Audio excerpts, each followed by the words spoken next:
name is Josh Azer. I will be the Master of Ceremonies this afternoon. Again, welcome to the 2026 Seton Hall Athletics Hall of Fame, and a warm welcome to all of this afternoon's inductees.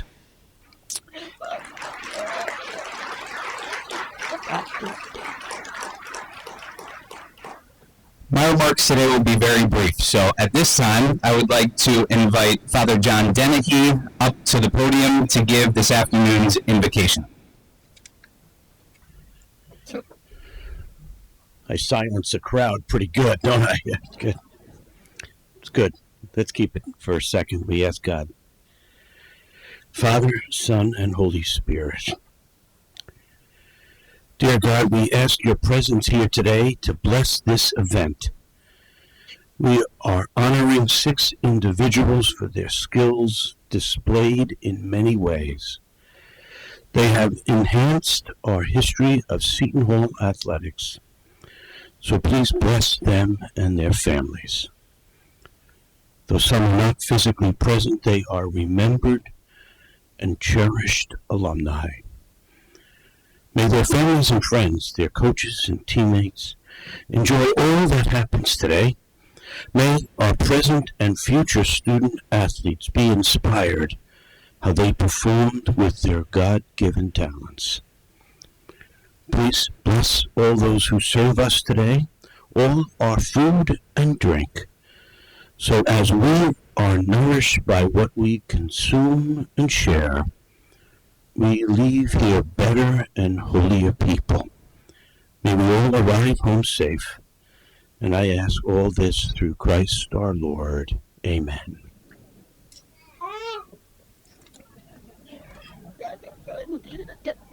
Hey, Tom.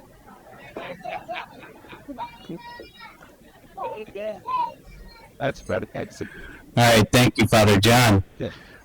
At this time, I would like to invite Seton Hall's President, Monsignor Joseph Riley, up for brief remarks.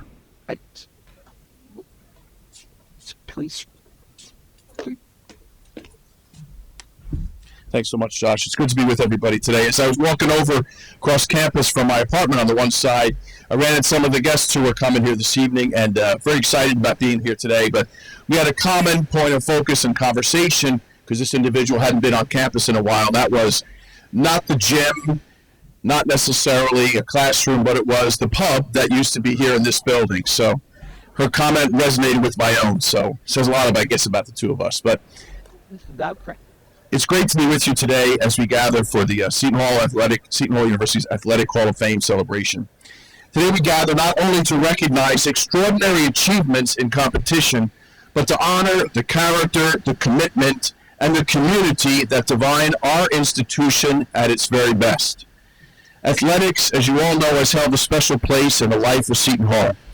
They teach us resilience in the face of adversity, humility in victory, grace in defeat, and the very important life-giving value of teamwork in pursuit of a common goal. That's why so many of you are here for your teammates. The individuals we celebrate this afternoon exemplify those virtues. Their accomplishments on the field, the court, the pool, and beyond brought pride to our university and inspired generations of students who followed in their footsteps. And although I'm not going to read the whole thing, this is the Pope's letter, Pope Leo's letter on the opening of the Olympiad, the 25th Winter Olympiad. And he wrote a letter about the importance of athletics in the life of us as a human family. And I think it relates beautifully to the image and the mission that we have here at Seton Hall and all of your experience as well, especially those individuals we're honoring. He writes, he said, in this way, sport can truly become a school of life where all can learn that abundance doesn't come from victory at any cost, but from sharing, from respecting others, and from the joy of walking together. I know that was the experience of so many of you, and it's a hope we have for all of our students, the students who are here, student athletes right now, moving forward, that they can share in the same joy of being together and celebrating with one another. And so our Hall of Fame here at Seton Hall is more than a collection of names and achievements. It's a living story of excellence and aspiration. It reminds our current student athletes that they stand on the shoulders of giants, and it reminds our campus community that success is built through discipline, through teamwork, and an unwavering commitment to something greater than oneself. And so as an individual who happens to be a priest, who happens to be serving as president, I'm deeply proud of the tradition represented here this afternoon.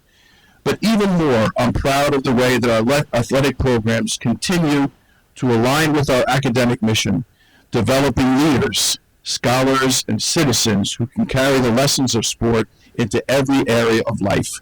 Thanks again for being here, and God bless you all.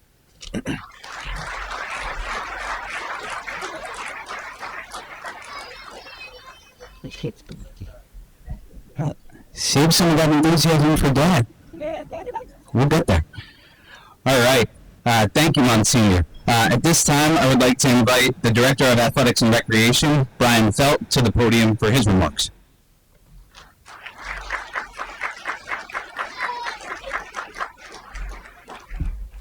Thank you, Josh. It's good to be here, everybody. Great to welcome you all to our Seton Hall Athletic Hall of Fame Enshrinement ceremony. Today, we're adding 6 extraordinary individuals to our Hall of Fame. And I know we also have, so I'm going to take a moment within the room, a few Hall of Famers that are already members. So if I can have those Hall of Famers, please stand up to be honored and to be recognized. There you are.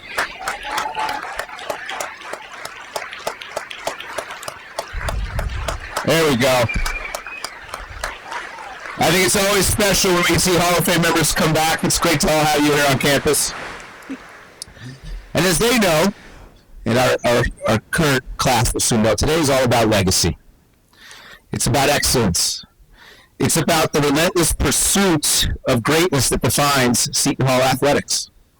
And most importantly, it's about the people. It's about our student athletes. It's about our coaches, all competitors who wore the Seton Hall name with pride and integrity. The Hall of Fame is not just a place over in the rec center. It is a promise that the stories of those who built this tradition will never be forgotten, and that the future Pirates will look to you as examples of what is possible through dedication, teamwork, and belief. Today we recognize individuals who represent the very best of Seton Hall. We proudly induct Anthony Avent, whose impact on our men's basketball program helped elevate Pirate basketball to national prominence. We honor, there you go, absolutely. I mean, he played in a national championship game. Not many of us can say that. We honor Missy Bieber, a leader and standout whose excellence helped define Seton Hall softball. We celebrate Gloria Bradley, whose contributions to women's basketball help build a strong foundation for future generations. We recognize Jason Hernandez, whose skill and leadership strengthened our proud soccer tradition. And we pay special tribute today to 2 extraordinary coaches inducted posthumously, James Seton and Dot Millardo, former women's swimming and diving head coaches. Their leadership not only helped shape our program, but it helped shape lives.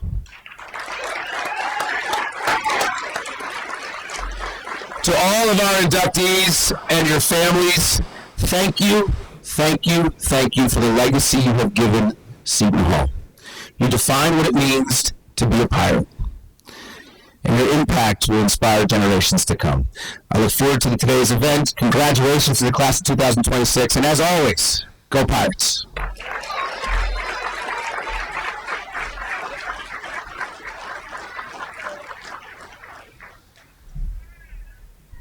Thank you, Brian. All right.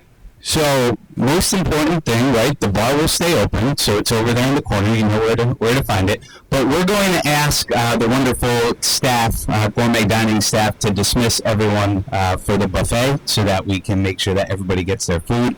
And then once everyone has got their food, we will start the program back up, probably in about 45 minutes or so. Don't worry, we'll make sure that all of those inductees have a chance to eat first before we ask you to come up here. So again, enjoy the food, enjoy the camaraderie with everybody at your tables, and we will be back with you very shortly. All right? Go Pirates. Thank you.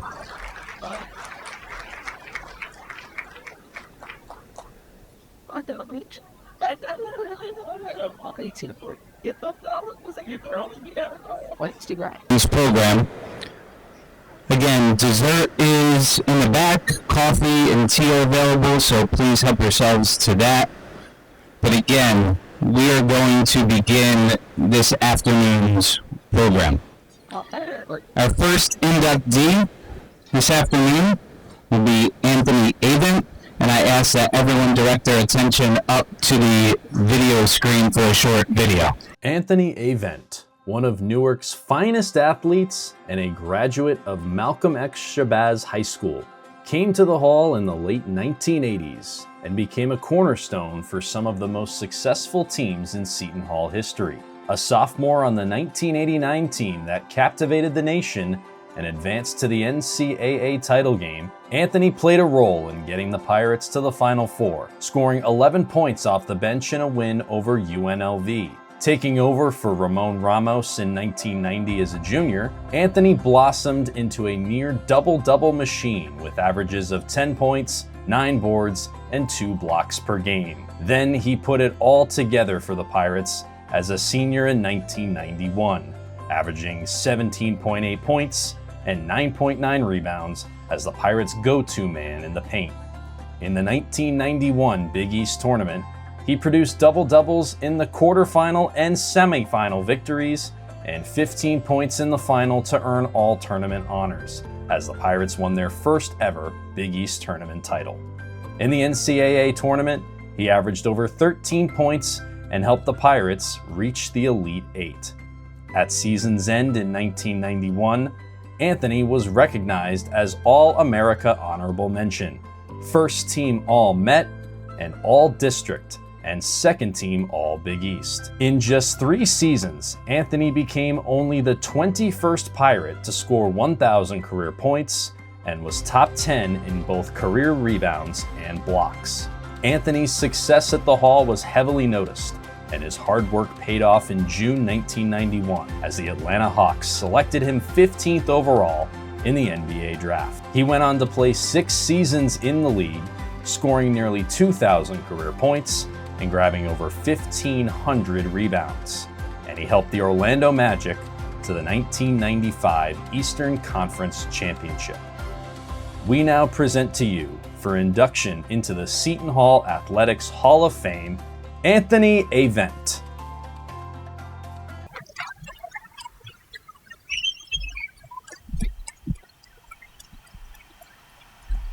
So as you see, I got to get the surgery done. But my youngest, Julius Avent over there, who is a member of Bergen Catholic High School basketball team, number 1 team in the state of New Jersey right now. He'll be headed to Michigan State next year to start his collegiate basketball career. And there was no way I was going to get surgery and miss this season. First of all, I'd like to congratulate all the honorees tonight and everyone for showing up for the special occasion. I put a speech together. My kids told me to use ChatGPT. I said, nah. Back in my day, you had to learn how to write, create paragraphs and sentences. So first of all, good evening. First and foremost, I give all honors and thanks to God. He guided my steps when I didn't understand the journey, strengthened me when I felt tested. And He carried me through every victory and every setback. Thanks to the Hall of Fame committee for recognizing me with this honor. This evening is emotional, this afternoon is emotional for me because 2 of the most important people in my life, my parents, are not here physically. They are deceased, but they are present in my spirit, in my discipline, in my toughness, and in my heart. They laid the foundation long before the world ever knew my name. This honor belongs to them as much as it belongs to me. I hope I've made you proud. To my wife, thank you for being my peace, my strength, and my partner in every season. And to my three sons, you're my greatest legacy. Everything I've done has been about building something you can stand on. I hope my journey shows you the resilience, faith, and the work ethic that matters more than talent alone. To my close friends, those who knew me before the recognition, before the wins, before the spotlight, thank you for keeping me grounded and reminding me of who I am. I want to thank the coach who believed in me early. Michael Brown, please stand up.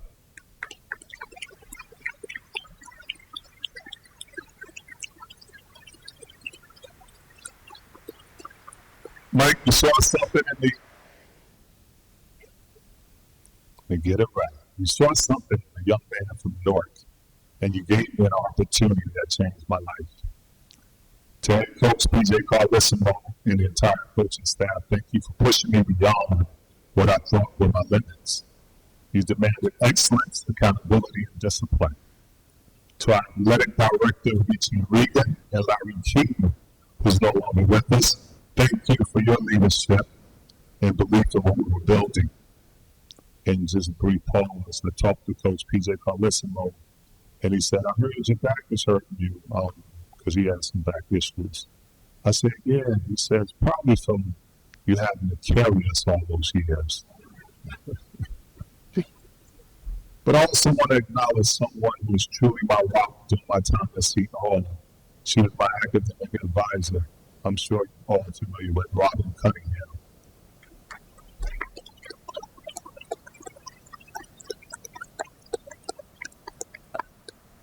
Because of the guidance and structure, I stayed the course and I earned my bachelor's degree. Thank you for believing in me, Robin, as much as others believed in my game. I'm a product of Newark, New Jersey. I wanted to stay home. I wanted to represent my city and help with Seton Hall University on the basketball map. Coming out of high school, I was rated the 26th player in the class of 87. I was recruited by North Carolina State, Villanova University, University of Maryland, but I chose Seton Hall. In many ways, I recruited Seton Hall because I believed in what we could build together. The journey wasn't easy. Sitting out my first year tested my patience with my identity, but adversity builds foundation. And when my time came, we made history. 1989, NCAA runner-up. 1991, Big East champion tournaments, Big East tournament champions, and the Final 18. Those moments weren't just victories, they were proof of unity, sacrifice, and belief. This Hall of Fame recognition is not just about basketball. It's about commitment. It's about staying home when you can leave. It's about finishing what you started. It's about turning obstacles into preparation.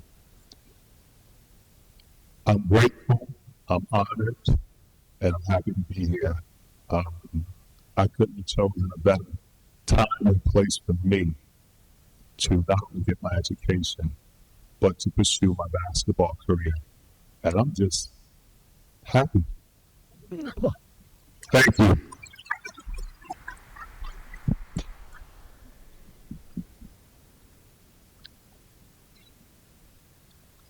Okay.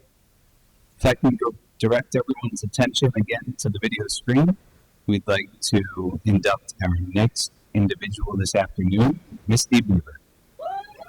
In softball, a star pitcher can go a long way, and Misty Beaver's performance in the circle for the Pirates helped the program reach its first ever NCAA tournament. Coming from Machesney Park, Illinois, Misty made an immediate impact as a freshman, serving as the number 2 starter and posting a 2.96 ERA. Then as a sophomore in 1999, she and teammate Jen Berghoff teamed up to dominate, helping the Pirates post a program record 1.35 team ERA, finished second in the Big East regular season, and reached the program's first Big East tournament final. Misty alone became the program's first 20-game winner, and she set the Seton Hall single-season record with 173 strikeouts to go with her 1.30 ERA.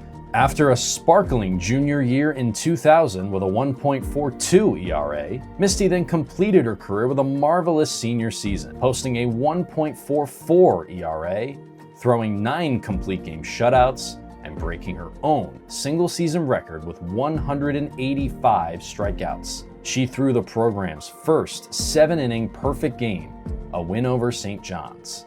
Then, she threw a complete game 4-hitter against a juggernaut Notre Dame team that was on a 34-game winning streak as the Pirates upset the 8th-ranked Fighting Irish in the Big East tournament. That win helped the Pirates hear their name called on Selection Sunday as Seton Hall earned an at-large bid into the NCAA tournament for the first time ever. For her career, Misty finished first in program history in wins and strikeouts, and second in ERA, and is still top 4 today in every pitching category. She was a 3-time All-Big East selection and a 2-time All-Northeast Region honoree.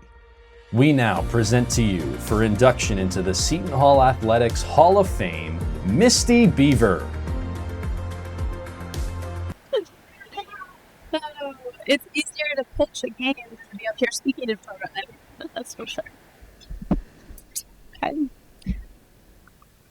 To Seton Hall University, Brian Felt, and the Seton Hall Athletics Hall of Fame Committee, I want to say thank you. Thank you for the opportunities that we had here and that you've given me. I was going to save this for later in the speech, but it looks like I did it already. Fair warning, I was crying. And I'm sure my teammates have an over-under on how long it would take me to cry up here. Vicky was probably the queen later of that one. It's not even been 30 seconds. So. But to the Hall of Fame inductees and your families here today, congratulations to all of you. And it is a privilege to be with you here all today. To Seton Hall donors and supporters, I am thankful for your contributions, and the lives of student athletes past, present, and future are blessed because of you. I am humbled and incredibly honored to be here today. First, I want to give honor and glory to God.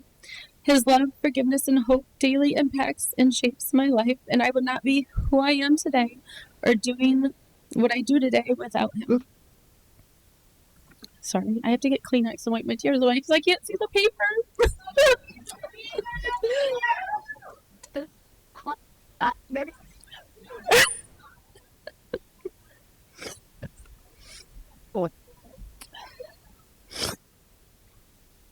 I have been blessed by God with so many things in my life. The God-given gift to play softball is one of them, but public speaking is not. But when I think about the greatest blessings in my life, it is the amazing relationships He has filled my life with. Family, friends, teammates, coaches, mentors who have encouraged, challenged, spoke hard truths and love, stand beside me when I fail, see things in me I don't see in myself, and those who remind me that laughter is one of greatest joys. The screen just showed you all of my stats and awards, but what it didn't show you or tell you was about all my failures and the people who supported me and poured into me, to help me become the person I am today. So I would like to take a few moments and honor those who have influenced me on my softball path. First and foremost, my mom and dad. Thank you for showing me what hard work, never-ending love, putting Jesus first, and letting Him direct your path looks like. I am humbled by the sacrifices that you made and continue to make for me and my family. Mom, thank you for all the hours you spent catching me. There were a lot of them. Coaching and challenging me to be the best player I could be. Dad, thank you for always letting me know that my changeup wasn't as easily picked as Mom said it was. I love you all so much. Ben, Cole, and Caleb, I love you to the moon and back and all around the racetrack. Thank you for loving me and being patient with me and supporting me through my love for softball. To my siblings, Chad and Chuck, thanks for always being my stand-in batters. I am sorry for all the bruises. And for my sister, thank you for trying new things and filling in for my teams when we needed extra players and being there throughout all the ups and downs of life. I have a huge family back home, too many aunts, uncles, cousins, and nieces and nephews to mention. I'd like to say thank you to my grandparents, some of whom are no longer with us here on this earth. They were always so proud of me and always listened to all my crazy softball stories. My grandma, Granat, was always there with a cookie and a hug, and my grandpa used to shout, "Throw the upshoot, Misty, throw the upshoot." Coach Jay, thank you for taking a chance on me over and over and over again. Starting here at Seton Hall, and then when you hired me as a coach at Rutgers with you, and then with the great national team most recently. Thank you for seeing things in me that I did not see in myself, and thank you for being a mentor and pushing me. I will forever be grateful for our friendship. To Gail, his lovely wife, Jess and Haley,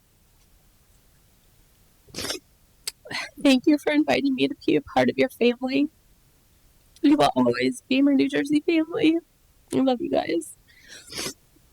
To all the support staff here at Seton Hall, athletic trainers from back in the day, Sheila and Carolyn, and Peter and Kevin, who are with our team often, strength and conditioning, Michelle, Phil, Chris and Dave, communications, Jeff, academic advisors, Kim and Matt.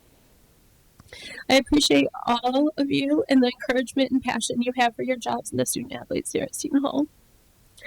To all my coaches, to name a few, Tim Parrish, who was my pitching coach and showed me so much about the rise ball. The coaches here, Coach B, Coach G, Coach K, and Coach Carol. Gene Moore, who showed me how to pitch. Bruce Lukowski, who fought for me when an umpire wanted to kick me out of a game because I hit so many batters. My brothers really did have a lot of bruises.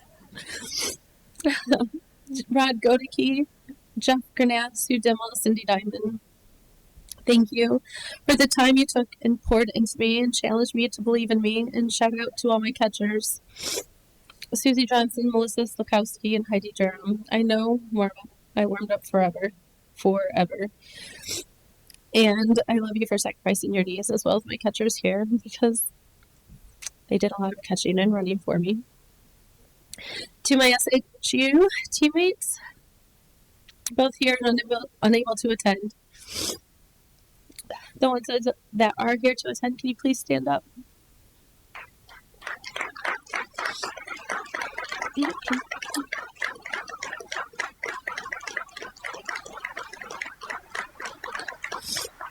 In team sports, it's never about one person. It's always about the team. You are the heart of my experience here at Seton Hall, and the reason I'm standing up here today. To my catchers, thank you for the hours you spent catching me and always telling me the truth. Things just weren't working, and we're going to have to go with something else today. To my fellow pitchers, thank you for challenging me to be my best every day. To my fielders, thank you for saving my rear end every single game. And to every hitter and base runner on the team that made winning possible. You are all my sisters, my family. We win and lose together on and off the field in life. Thank you for the love, laughter, and support, and being my family when I did not have any here in New Jersey. Your families have hosted me on many occasions and have treated me like I was their own daughter or niece or granddaughter. In honesty, I don't think I could have made it through my experience here without you all. And I appreciate you all so much. And no one makes me laugh the way you guys do, even though I'm crying right now. Thank you again, Seton Hall, and everyone who supported me. You will always hold a special place in my heart. Go home. At this time, once again, I ask you to to direct your attention to the video screen for our next inductee, Gloria Bradley. Jersey City native and St. Aloysius grad Gloria Bradley came to Seton Hall during the infancy of the women's basketball program and during a time of transition as the Pirates, then known as the Buckettes, had just become Division I and were about to join the Big East Conference. In her freshman season, the 6'1" forward got to learn from Pirates star forward Orzelina Gorham, while helping the Pirates to a 25-5 season and an appearance in the AIAW tournament, the precursor to the NCAA tournament. That experience helped Gloria grow as she began to become a defensive force for the Pirates. As a sophomore, she averaged 9.8 points and 8.6 rebounds and set the program record for blocks with 49. Described in one profile as the Intimidator, Gloria's junior season, which was also Seton Hall's first in the Big East, was exceptional as she increased her scoring and rebounding, broke her own blocked shots record with 67, and became the first Pirate to make 60% of her field goals. Gloria wrapped up her career with her best, averaging 15.4 points, 12.3 rebounds, 2.1 blocks, and 2 steals per game for a Pirates team that finished in the top half of the Big East Conference for the first time and scored an upset over top seed Pittsburgh in the Big East tournament to reach the program's first championship game. Gloria grabbed 15 rebounds in that semifinal win and was named to the Big East All-Tournament team. At career's end, Gloria was well decorated as the program's all-time leader in field goal percentage and blocked shots, and second in rebounds, 6th in steals. She was first team All-Big East and the New Jersey Player of the Year in 1984. We now present to you for induction into the Seton Hall Athletics Hall of Fame, Gloria Bradley.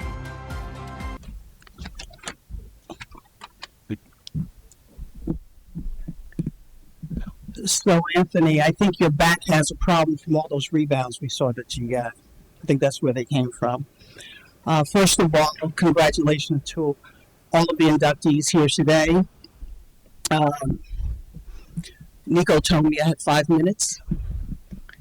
But the problem when you induct someone after decades, like 40 years, they have 40 years worth of comments. Just kidding. I'll spare you a bit. I'm so grateful to be here. I'm so thankful.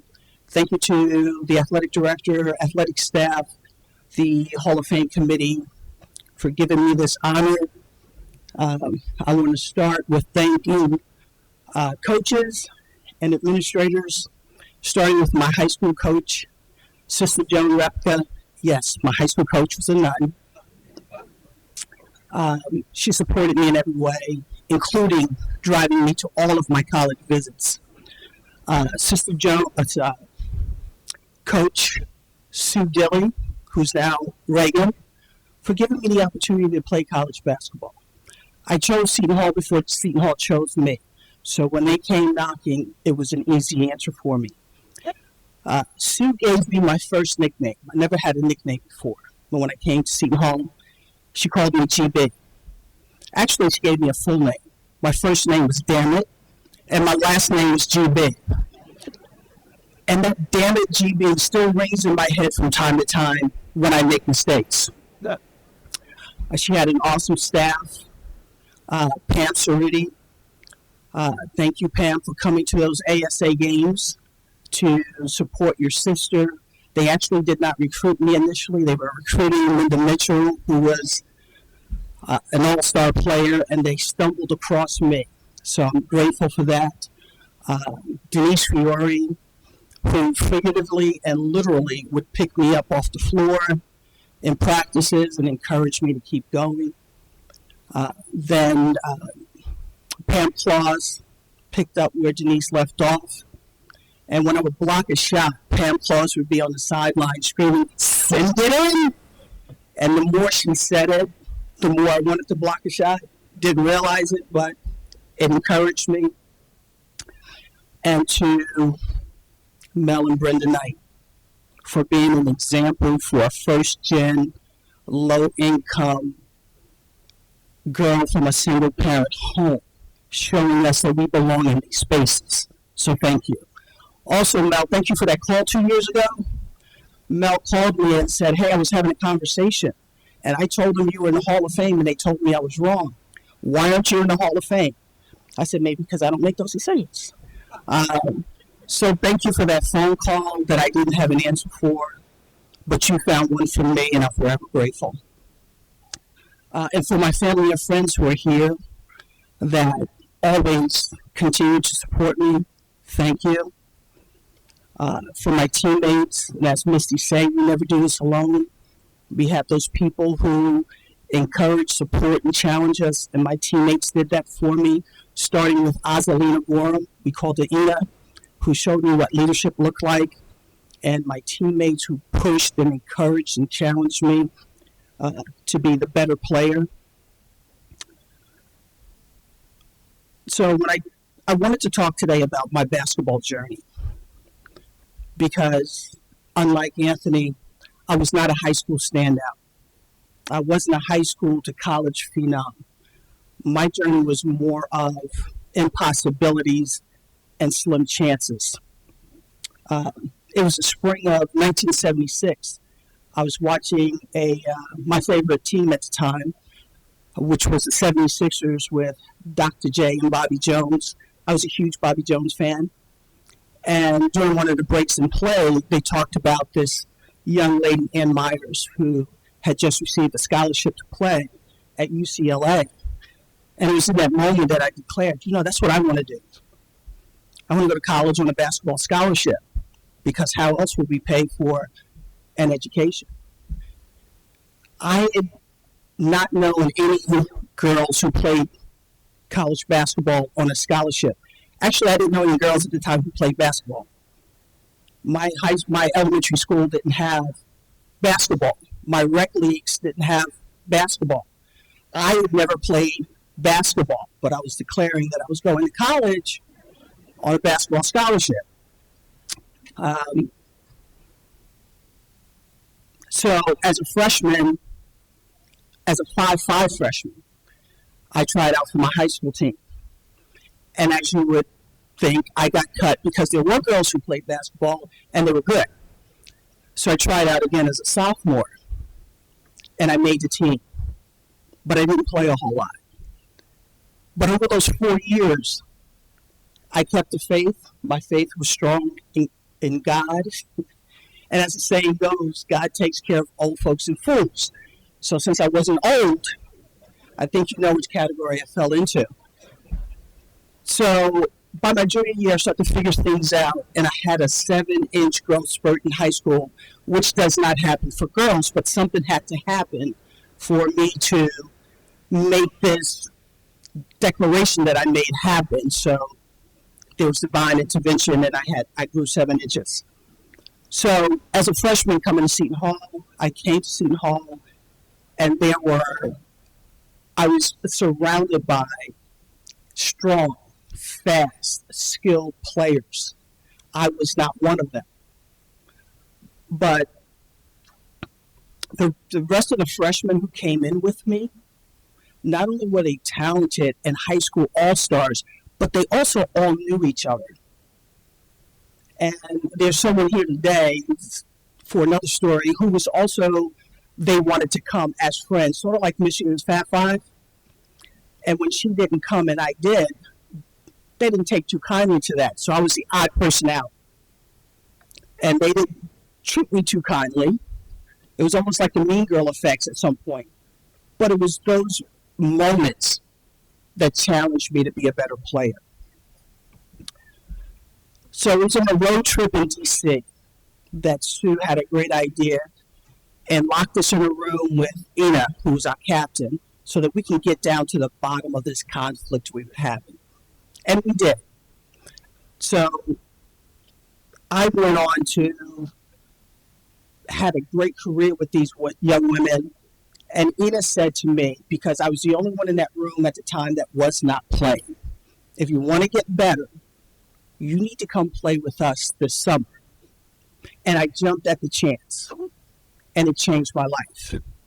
Because it wasn't any summer league. It was playing summer basketball at the Rucker. And if you know, you know.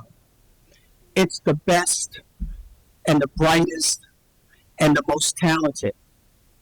So I jumped into this with both feet and I got beat like a drum. But by the end of the summer, I was starting to hold my own and had the confidence that I could play against anybody. And I had the confidence that there was not going to be better competition than the competition I faced at the Rucker.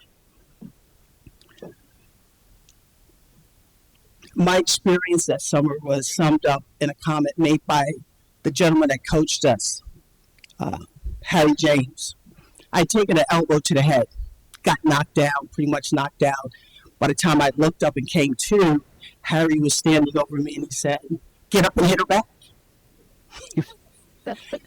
Translation, don't get punked. So I did get up, I did not hit her back, but I chose to compete. And that prepared me for what would come. So iron sharpens iron. I had no idea how legendary these young women were that I was playing against because everybody was good, so it appeared normal.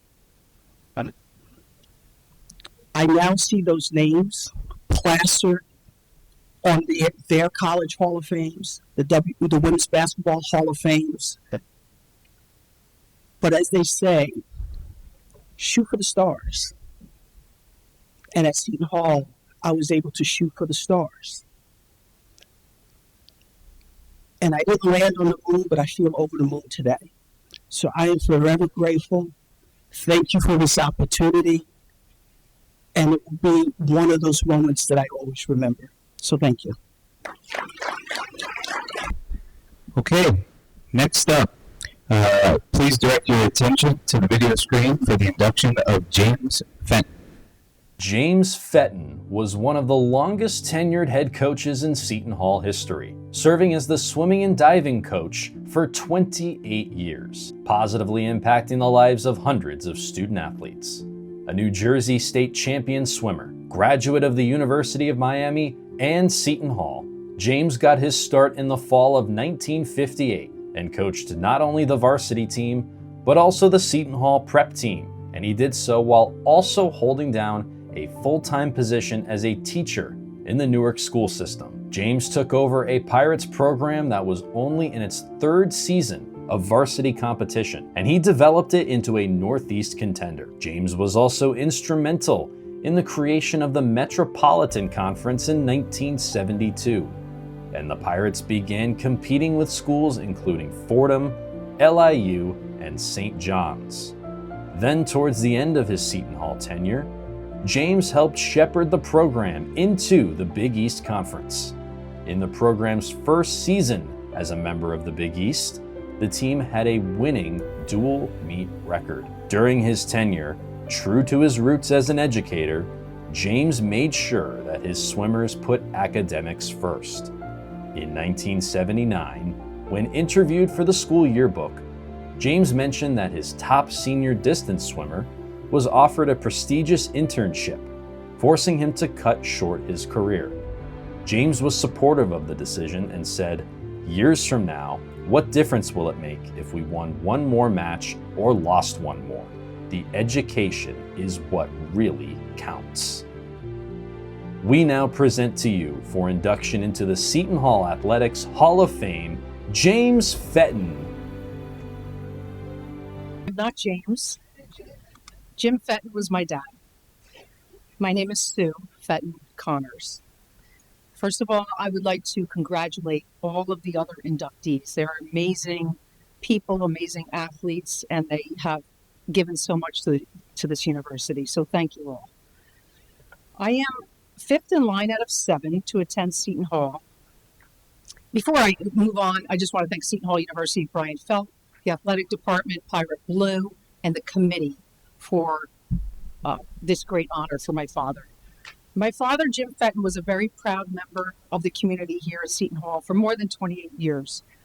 He was a school teacher first. He taught in Newark at West Side and Central high schools before becoming involved in swimming at Seton Hall. He attended Columbia High School, and achieved prominence there as a state champion swimmer. He joined the Seton Hall family when swimming was not quite as popular as it is today. Teams were small back then and tight-knit. They traveled to meets in cars and then graduated to the little buses. He saw the program through lean years, as he called it, where it was challenging to fill all of the lanes for meets, and also through robust years where the teams were more competitive. He served as swimming and diving coach, sometimes putting his swimmers on the diving board to see if he could get a few points there when he had no true divers on the team. The leagues changed through the years, from the Metropolitan Conference to the Big East. Through it all, he coached with positivity, happy to be with the swimmers and forge friendships in and around the pool and Walsh Gym that lasted for many, many decades. With my father's involvement so prevalent, my siblings and I also became part of the Seton Hall family. We all attended the university, all 7 of us, my 5 brothers and my sister. We had been taken to basketball games at Seton Hall as children, and my father used to lead us around the gym and the bubble, introducing us to everyone, from the coaches to equipment managers to trainers. He expressed gratitude always for the opportunity to be around such a committed group of people who cared so deeply for Seton Hall. It was through those early interactions that we learned from my father the importance of giving back, selflessness, hard work, and generosity where it mattered most. Seton Hall in the 1960s, 1970s, 1980s was much different than it is today. Then some of the programs struggled to keep up. We were going into the Big East. Swimming and diving were not hugely prominent sports, nor as popular as they are today. The pool in the Regan Athletic Center is gorgeous. We did not have that pool. We are amazed, truly amazed. When we were on campus and my dad was the coach, the pool was in the basement of the gym, underneath Walsh Gym, surrounded by the wrestling and fencing rooms, encased in dark walls and cement, with only a few windows. Access was only, as far as I knew, through the men's locker room, where my father used to put me over his shoulder and cover my head with a towel in order to get into the pool area. There were few spectators, naturally. My father worked hard to keep the program moving forward, though, even during the lean times.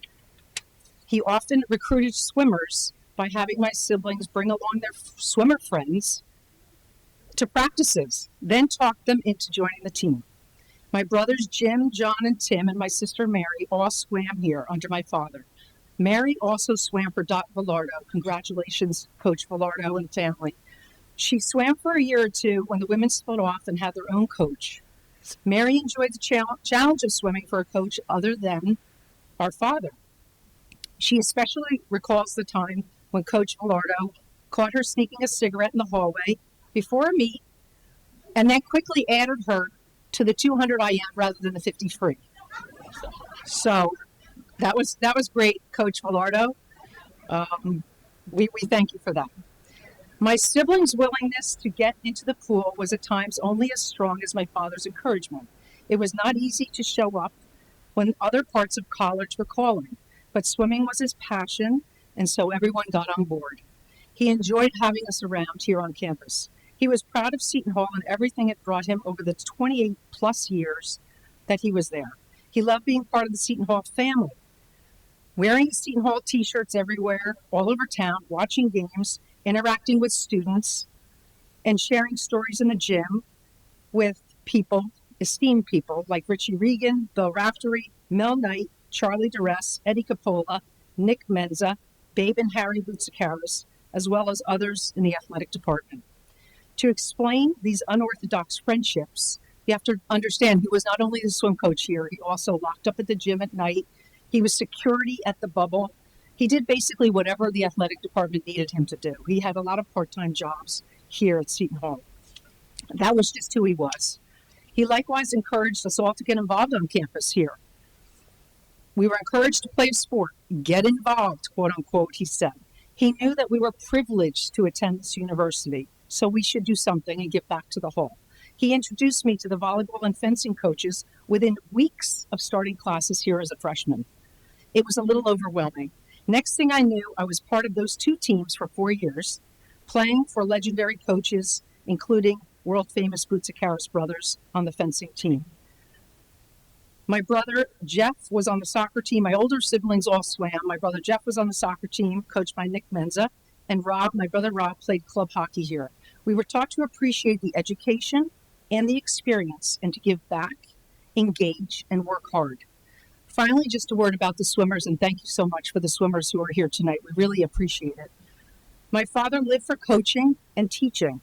He truly enjoyed bringing young people together and forging the friendships that came from this sport. He was thrilled to be part of the Seton Hall family and develop the relationships with swimmers that lasted throughout his life. Selflessness, hard work, and decency were his trademarks. I am sure he would be very proud to be inducted into this prestigious group and to be listed next to the amazing people he so enjoyed being part of throughout his time here. Thank you for this honor. We are truly grateful. Go Pirates. For our next inductee, please direct your attention to the video screen for Jason Hernandez. Only 24% of Division I teams make it to the NCAA men's soccer tournament each year. At Seton Hall, Jason Hernandez is one of the few Pirates who can say that he helped the program reach NCAAs in all 4 of his seasons, a testament to his talent and commitment to teamwork. An Englewood native, Jason came to Seton Hall after prepping at Paramus Catholic, and he made an immediate impact with the Pirates in his freshman year in 2001. He quickly earned his way into the starting lineup and then helped the Hall reach the NCAA round of 16, which included one of the biggest wins in program history, a 1-0 road shutout over number 3 ranked Virginia. Jason and winning continued to be synonymous, as the Pirates won nearly 60% of their matches with Jason in the lineup, earned NCAA bids each of the next 3 seasons, and advanced to the Big East Championship game in his senior year in 2004. Jason was a tremendous defender, part of 26 career shutouts in his 4 seasons. Jason, who captained the team his junior and senior years, was a 2-time All-Mid-Atlantic Region selection, a 2004 All-Big East second team pick, a 2-time Seton Hall Athlete of the Year, and a 2-time Big East All-Academic Team selection. Jason was so talented that he was selected by the New York, New Jersey Metro Stars in the MLS supplemental draft to spark what became a thriving pro soccer career, making over 300 appearances in MLS and winning the Supporters Shield, Canadian Championship, and MLS Cup with Toronto FC in 2017. We now present to you, for induction into the Seton Hall Athletics Hall of Fame, Jason Hernandez.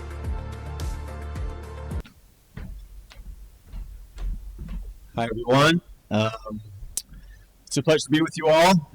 Maybe I'd like to start just thanking the Most High, my Lord and Savior, for all the blessings, all the favor. I would say to be here in this moment in time, clearly there's a special track for me. I'm sure a lot of you feel the same, so quite a day. I'd like to thank all the folks here at the university. Obviously, it's a tremendous honor. Thank you and congratulations to all my fellow inductees. I would say, if you'd have told me in 2001 that I'd be standing here at this time, it would have been a wild dream. So, getting a little emotional about it. I think next up, I would like to take a moment, maybe speak a little bit less about my playing career and how I got to this place, but speak more about the people in the room. I got here in 2001, and I was joined by a really special group of people in the back table. Can you guys stand up? So that's the class of 2001. A lot of the men and women soccer players.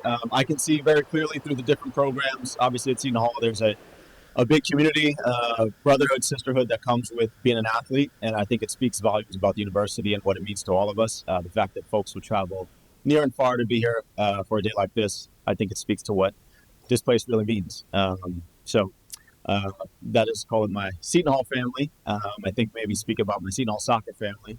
As an athlete, I think when we first stepped through the doors, we take inventory on our competition and who's in the team and what all the landscape looks like. And there are a few folks when I first walked through the building that I just want to mention at this time. There's a gentleman named Greg Stroman. Some of you know him well. He was the German attacker who won all the accolades I can remember as a player. As a 17-year-old coming in and seeing a grown man with European pedigree and understanding the level of talent and discipline, I would say professionalism that it takes. It was really inspiring and eye-opening to share a field with him. There were some other guys that I got to play with that I think did the same. One of them is here today, Gerard. Gerard was my college roommate. He was a Big East athlete himself. He was a striker. I was a defender. And so, we'd stare at each other across the room sometimes and, think about what's going to happen in training the next day. And I'd be thinking about how I'm going to get him and he'd be thinking about how he's going to get me. And I would say, as Gloria put it, iron sharpens iron. That was our existence for 4 seasons. And so I'm really grateful to you. Next, the Seton Hall family. The gentleman in the back that I would say created the legacy for our program, the players, but also the man in charge, Coach Manny Shelshite. Manny, could you stand?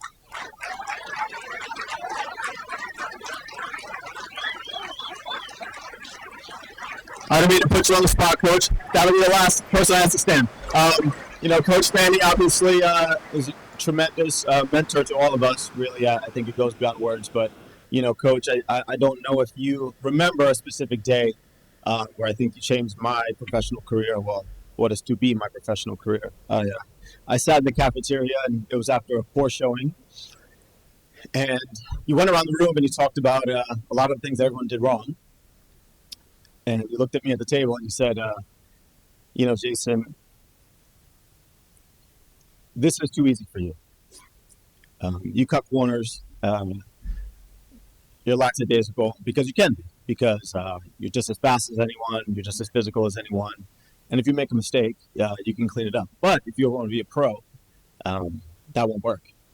You're going to have to become more disciplined, you're going to have to become more attention to detail, and you're going to have to straighten up. And so, that was going into my senior season, and for someone who didn't have professional prospects, it really got fired me. And turned that into a 14-year career. And out to you.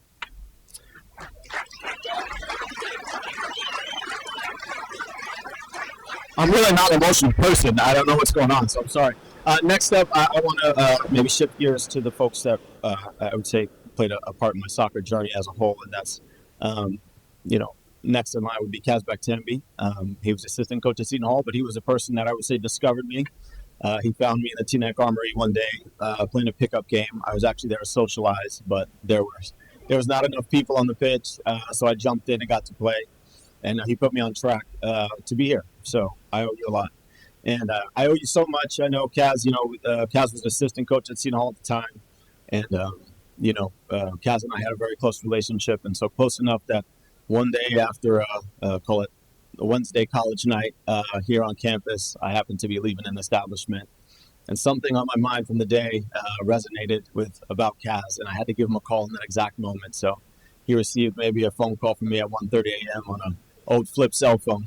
And I was giving him a piece of my mind. And he said, "Shouldn't you be sleeping right now?" And I said, "Okay, we'll talk about this tomorrow." But that is the kind of relationship and the dynamic we had here in the soccer team. So, that was fun times. Also at the table, I have, I would say, folks that really were a part of getting me to this space. So the Lewandowski family were part of my high school and club career. And I want to say a special thank you to John Gallucci, mentor and friend.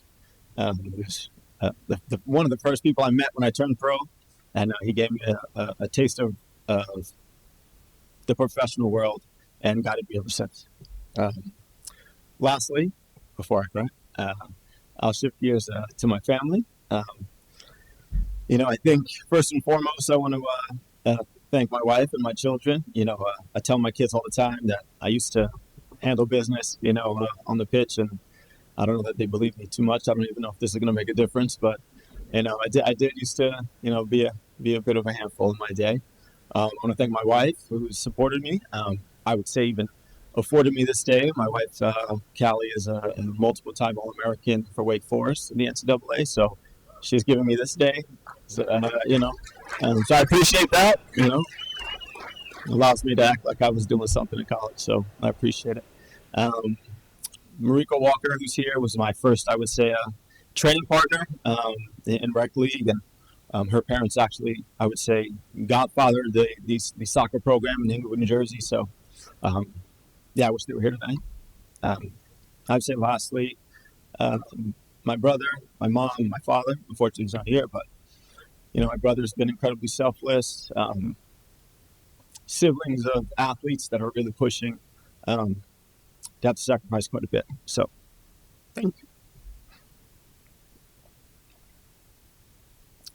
Lastly, to my mom, my mom is a incredible champion of education. She's actually the only person I know that still goes to the library in our town.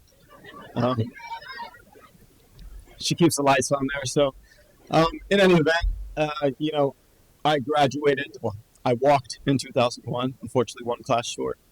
And so, for a long time, my mom, who's a steadfast champion of education, I knew one day I'd have to come back and make good. And so, I had a career for about 10 years playing in California, and had an opportunity to play for New York City FC in Yankee Stadium. And so when I came back, I said, I know there's one thing I got to do. And so that's why Matty G is staring daggers at me right now. I had to call Matt Geibel and tell him I'm coming back. I need a night class. And so, I had an opportunity where I was playing on the weekends in Yankee Stadium, and on Tuesday getting on a train and walking up to campus, and it was bit Rodney Dangerfield vibes, walking around, if I'll be honest, and it felt like a fish out of water, and I don't know what they're talking about, and the laptops are different, and I'm just like, look, I just need to pass this class.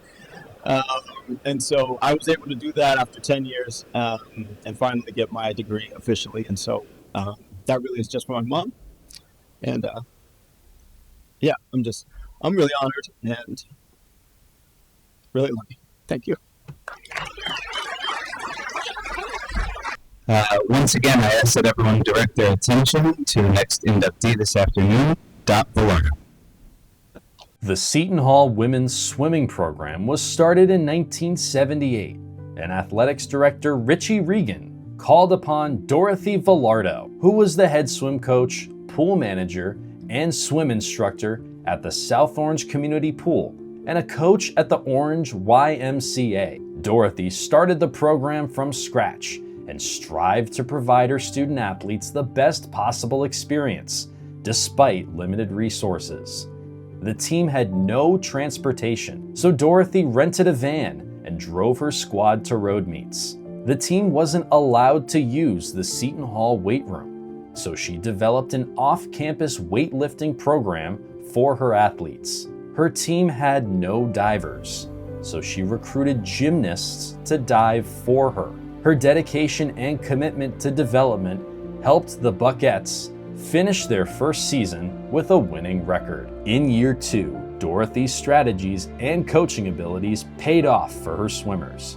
4 of her athletes won state championships, 3 qualified for regionals, and 3 qualified for nationals. In year 3, her team finished 4th out of 13 teams at the Metropolitan Championship. And in year 4, when she finally got those gymnasts to dive for her, the Buckettes had an impressive 13-3 meet record and had a swimmer finish 11th in the nation in the 50 free. It was an incredible amount of success for a program that had nothing at the start, and it came on the shoulders of Dorothy's hard work and commitment to ensuring that female student athletes were given every opportunity to thrive.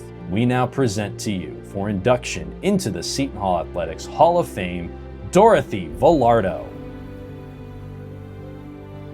Good afternoon. Yeah, probably. It's an honor to be here as we celebrate the achievements and contributions of these remarkable athletes and coaches Congratulations to all of today's inductees.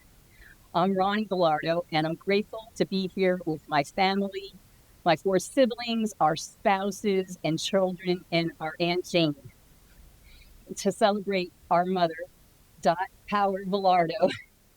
It's great for all of us to be back in South Orange. It's where we grew up, where our mother was a fixture in the community, especially at the South Orange Pool, where she was a manager, an instructor, and a coach.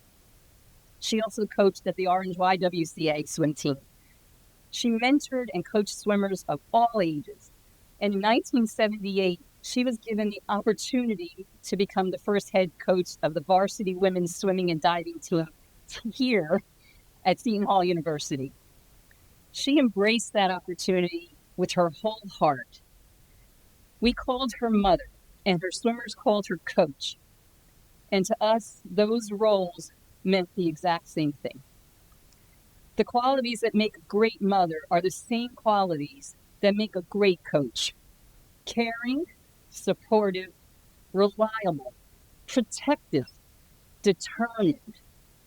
She believed in showing love through action, teaching, guiding, encouraging, and always finding a way to help someone get where they wanted to go. She had faith in God and believed that if you worked hard and prayed, you could get what you needed. She didn't grow up with many opportunities herself, but she did create opportunities for others. Seton Hall gave her an opportunity, and she passed that gift along to her athletes, her team. Opportunities to compete, to grow, to learn, to believe in themselves, and to earn a college degree. I think it was one of the happiest times of her life. And nothing made her prouder than opening doors for her swimmers. One of those swimmers, Margaret Feely, my mother coached from the age of 7 and saw in Margaret not just talent, but determination and heart. Years later, she offered Margaret a scholarship to swim here at Seton Hall, an opportunity that changed the course of her life and perfectly reflected who our mother was, someone who recognized potential and made sure it had a chance to flourish. I truly believe that a caring, supportive mother is a coach who builds her family into a strong, resilient, empowered team. And a great coach does the same things for her athletes. That was our mother's legacy. It means so much to us that some of her former swimmers are here today.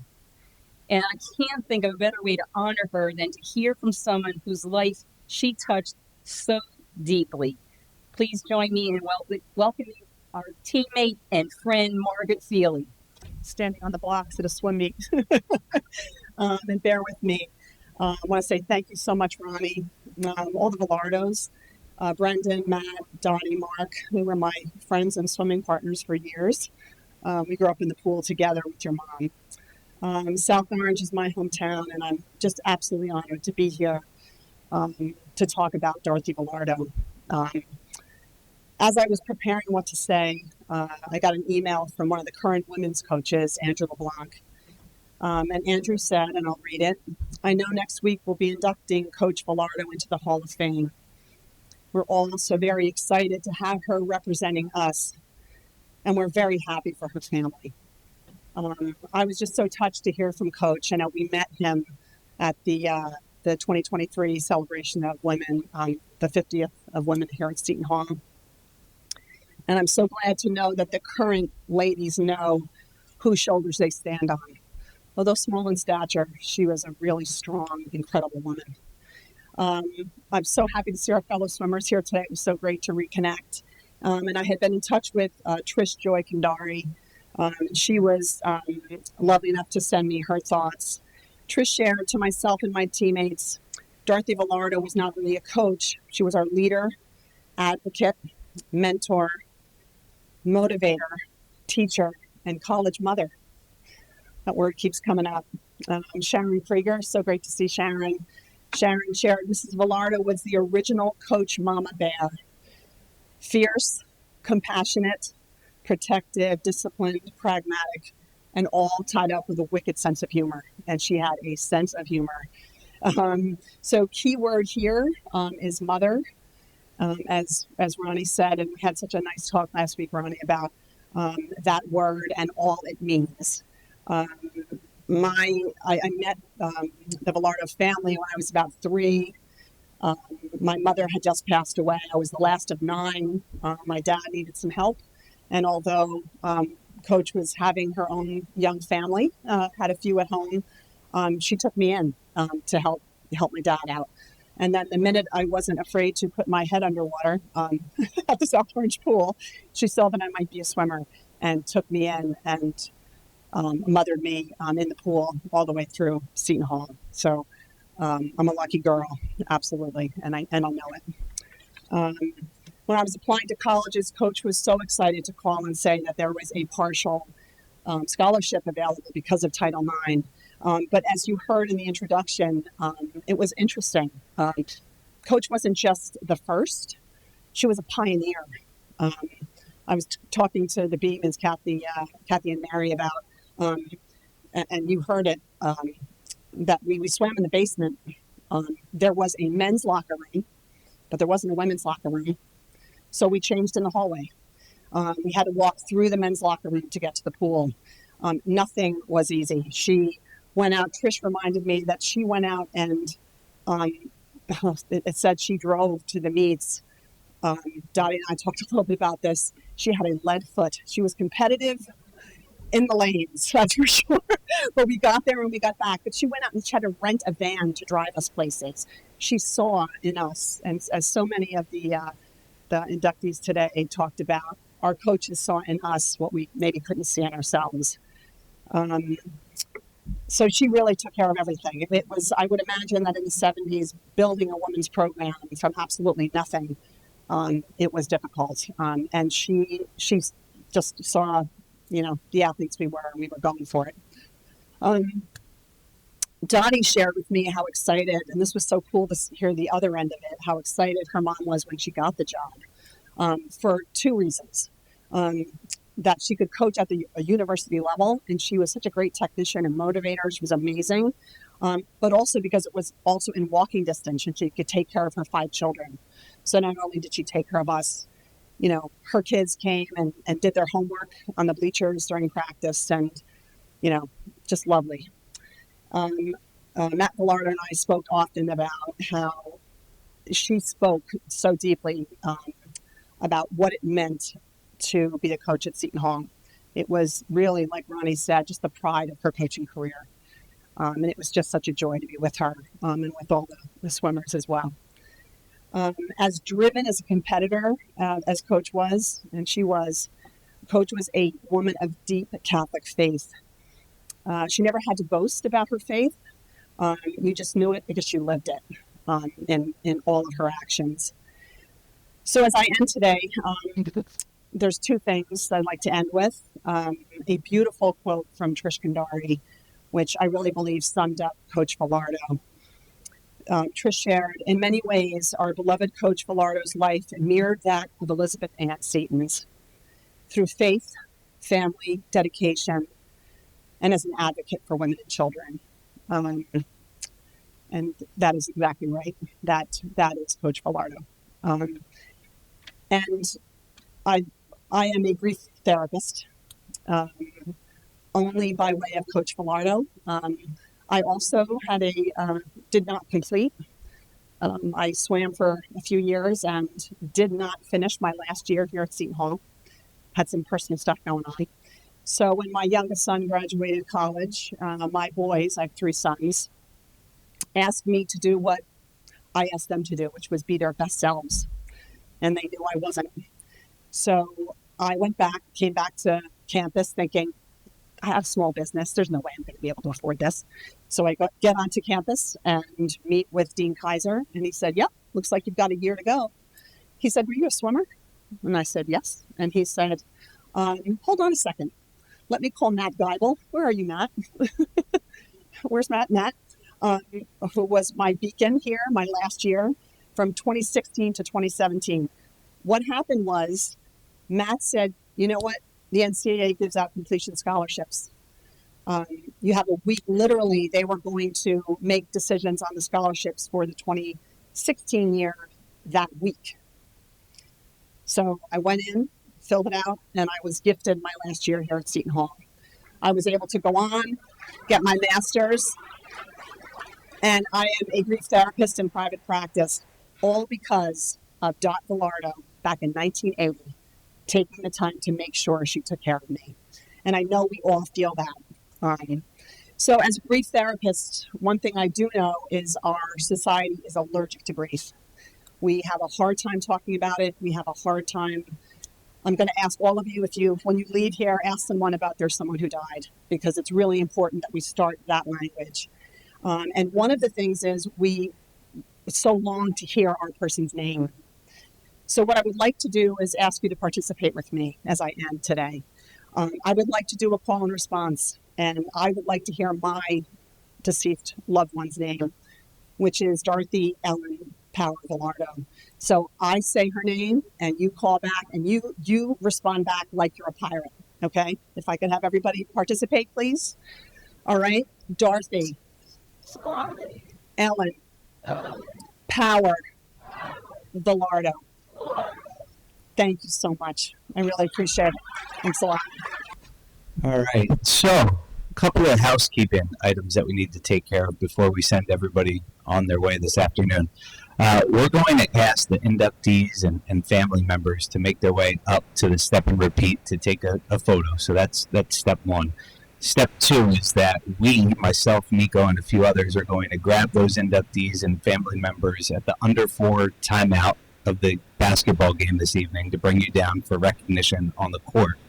And the last thing is that we know that you're traveling back, so we're going to give you those plaques at the basketball game so that you can take those home. So you will receive those plaques at the basketball game when we recognize you at halftime. So with that, thank you so much to everybody for coming this afternoon. We look forward to seeing you later this evening. Go Pirates. And again, inductees up to the front, to the step and repeat, and we'll see everyone later. Thank you.